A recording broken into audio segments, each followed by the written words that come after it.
पढ़त रहिए लिखत रहिए कांच कुमार।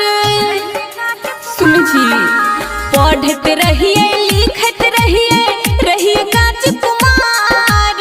तोरा देख के नैन लड़लिए, तोरा देख के नैन लड़लिए, भागे लै रे प्यार। सुन रे यार यार, तू ही यार तू ही प्यार, छै मजबूरी जाय छी ससुरार रे। तू ही यार तू ही प्यार, छै मजबूरी जाय छी ससुरार रे।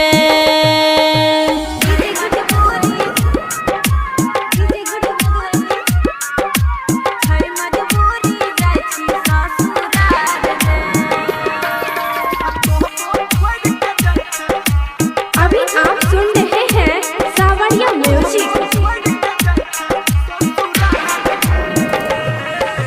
हंसत रहिए कानत रहिए करत बात विचार।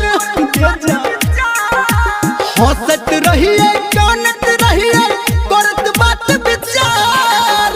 सपना देख के हम हरलिए, सपना देख के हम हरलिए रानी राजकुमार। कहला यार यार, तू ही यार तू ही प्यार, तो बहुत छोड़ के जाय छ ससुरार गे।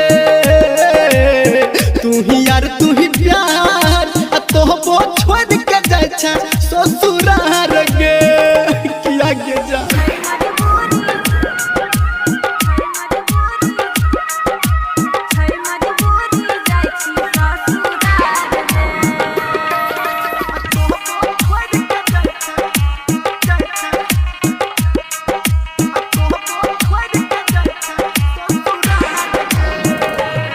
हेर जानत रहिए मानत रहिए रहने का विचार रे छोरा।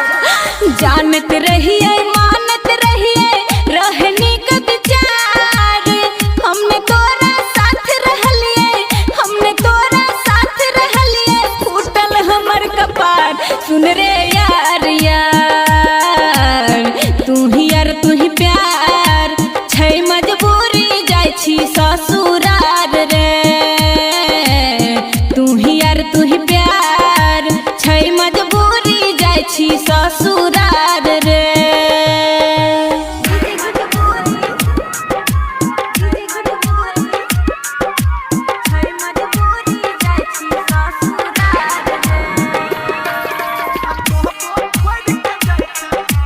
माँ गायत्री रिकॉर्डिंग स्टूडियो।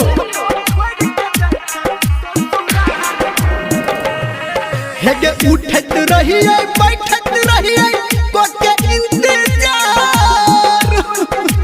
तोरा ले उठत रहिए बैठत रहिए कोके इंतजार।